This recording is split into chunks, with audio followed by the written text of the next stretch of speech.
Hello everyone, welcome to our new video. তোমরা তো প্রায় দেখেছো আমাকে রান্না করার সময় আমাদের সেই ছোট্ট বাগানটাতে গিয়ে কিছু কিছু পেঁয়াজ তুলে নিয়ে আসতে, মানে যতটা দরকার ততটা করেই তুলে নিয়ে আসতাম।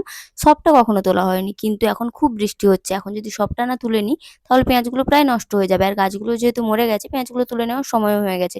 তুলবো তুলবো করছিলাম কিন্তু তোলা হচ্ছিল না, তাই আজ ভাবলাম চলো কি সমস্ত পেঁয়াজগুলো তুলে নিই। বেকার নষ্ট করে কি হবে বলো, এই বৃষ্টিতে ফালতু নষ্ট হয়ে যাবে, সেই জন্য আজ ভাবলাম চলো সব কটা তুলে নিই।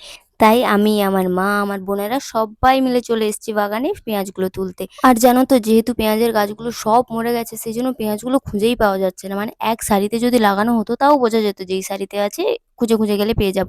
কিন্তু এই পেঁয়াজগুলো লাগানো হয়েছিল পুরো শেষে। যখন আমরা পেঁয়াজগুলো লাগাই তখন আমাদের বাগানের বাকি সমস্ত সবজির গাছগুলো পুরো বড় হয়ে গেছিল। আর সেই সময় আমাদের পাশে দাদা বাড়িতে পেঁয়াজ লাগানো হচ্ছিল, তাদের অনেক চারা বেশি হয়ে গেছিল। সেই জন্য আমাদের বৌদি বললো যে তোমরা যদি চাও কিছু চারা নিয়ে যাও, গিয়ে লাগাও।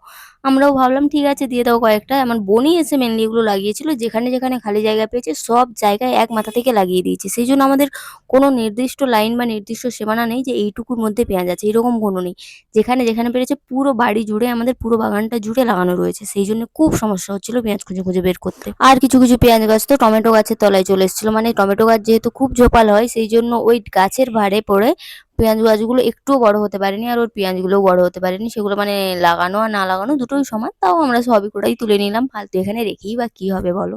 আর এখানে দেখো একটা ঝুড়ি বেড়ে গেছে, যেহেতু আমরা 3টে ঝুড়ি নিয়ে এসেছিলাম, দুটোতে পেঁয়াজ হয়েছে আর একটা ঝুড়িতে পেঁয়াজ রাখার মতো হয়নি, মানে পেঁয়াজ একটু কমই বেরিয়েছে, কারণ আমরা প্রত্যেকদিন যেহেতু তুলে তুলে খেয়েছি সেই জন্য পেঁয়াজটা একটু কম বেরিয়েছে। হ্যাঁ ঠিক আছে, হয়তো তোমাদের দেখে মনে হতেই পারে একটু না অনেকটা কম, কিন্তু আমরা যেহেতু এমনি লাগিয়েছিলাম চাষ করার জন্য বা খুব বেশি লাগানো হবে এমন ভেবে লাগাইনি, সেই জন্য এটাই আমাদের কাছে অনেকটাই বেরিয়েছে।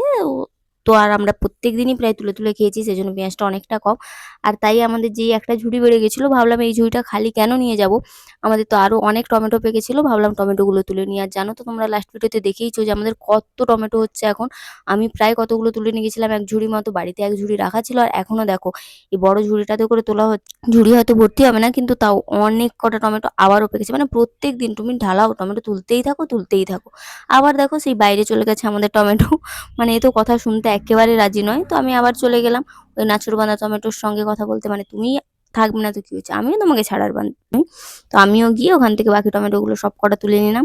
এইসব টমেটোগুলো তুলে একটু ঢং করে বোনকে দিতে যাচ্ছিলাম। দেখো বোনকে ঢং করে দেওয়ার চক্করে এর এই ভঙ্গিমা দেখো, এমন মুখের হাবভাব দেখাচ্ছে, দেখতে গিয়ে আমার একটা টমেটো হাত থেকে পড়েও গেল, আর আমি সেটাতে পা তুলে সেটার অবস্থা শেষ করে দিয়েছি। বাট কোনো ব্যাপার না, যেহেতু অনেক টমেটো বেরোচ্ছে রোজ দিন, সেই জন্য 2-1টা টমেটো নষ্ট হয়ে গেলে খুব একটা খারাপও লাগছে না। আর দেখো আমরা এই 2 ঝুড়ি পেঁয়াজ পেলাম, আরো একটা ঝুড়ি ভর্তি হয়ে যেত যদি আমরা রোজ দিন তুলে তুলে না খেতাম আশা করি। বাট কোনো ব্যাপার না, এটাও অনেকটা ফ্রিতে এটাই পাওয়া গেছে, এই অনেক। তো বাস আজকের জন্য এইটুকুই, দেখা হচ্ছে পরে কোনো ভিডিওতে। ততক্ষণের জন্য বাই বাই।